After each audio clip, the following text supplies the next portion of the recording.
Hi, this is the first part of the patch breakdown of my latest piece called Shapes. I'm going to talk you through the details of the patches that I used and maybe some tips and tricks as well. Let's talk about the patch with the Duophonic sequence first. As you can see, there's a bit going on, but really it's not too bad.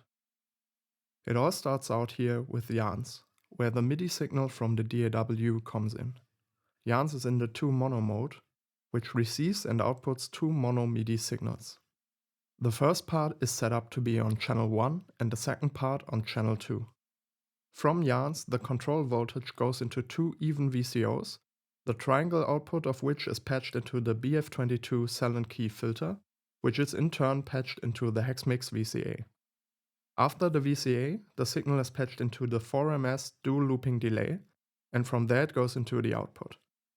The 2 first MIDI gate signals from Yans are patched into the trigger inputs on MAVs, and MAVs is controlling the level of the 2 last VCA channels, and also via these stacked cables controlling the filter cutoff of the 2 filters of the BF22. So let's just quickly hear what it sounds like. I'm taking away all the effects and special stuff, we'll get into that later, and just listen to one of the voices.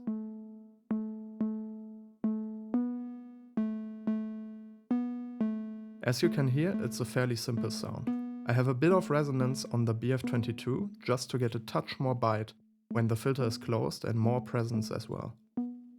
The sequence is just 2 notes, the same 2 notes on both voices, but the sequences have different lengths, so the pattern is phasing and doesn't repeat for quite some time. The main thing that gives this sequence a little bit of interest and more character is the cross modulation, and that is something that I use a lot in my music. The basic idea is you are frequency modulating 2 oscillators with each other. In this patch, I'm using the sine outputs of the 2 even VCOs, patching them into 2 channels of the Hexmix VCA, and then patching them back into the opposite FM inputs of the 2 even VCOs. So let's follow the cables here real quick. We are going out of the sine output of the first oscillator into the upper channel of the VCA. From there, we are going into the FM input of the second oscillator. And from the sine output of the second oscillator, we are going again into the VCA, and from there out into the FM input of the first oscillator. When we bring up the level of one of these 2 channels on the Hexmix VCA, we just hear analog FM. But if I then start to bring up the other channel as well, it gets really crazy.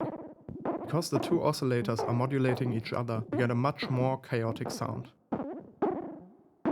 That is actually something you can only do really well with analog synths. In the digital domain it also works, but it never quite sounds the same. The signals here are traveling basically instantaneously, whereas in the computer there's always some delay involved. So it will always sound different. If I bring this back down to a more reasonable level, you can hear there's this sweet spot where the notes influence each other in a very nice way. Always on the verge of breaking, but not quite. And if we add some modulation, I think it really gets interesting. I'm adding 2 sequences here to control the modulation level. One from pressure points and one from the VC sequencer. Now we can bring the cross modulation levels up a bit more. We can hear that the notes influence each other only sometimes.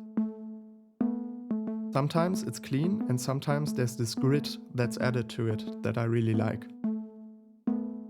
Like the sequences for the pitch, these sequences are repeating at different points, so we are always getting a different combination of the control levels. Sometimes the level is high on one VCA channel and low on the other, then we are getting more just straightforward frequency modulation.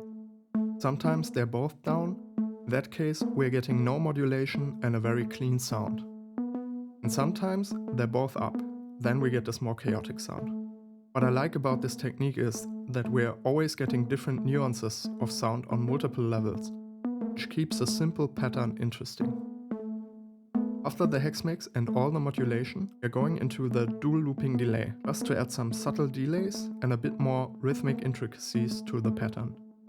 Nice thing about the dual looping delay is that we can set the delay to be a multiple of a clock cycle. So for example, the first delay is 5 cycles long, whereas the second is 7 clock cycles long. So that's basically it. In the next video, I'll talk about the bass sound for shapes. Thank you for watching and see you next time.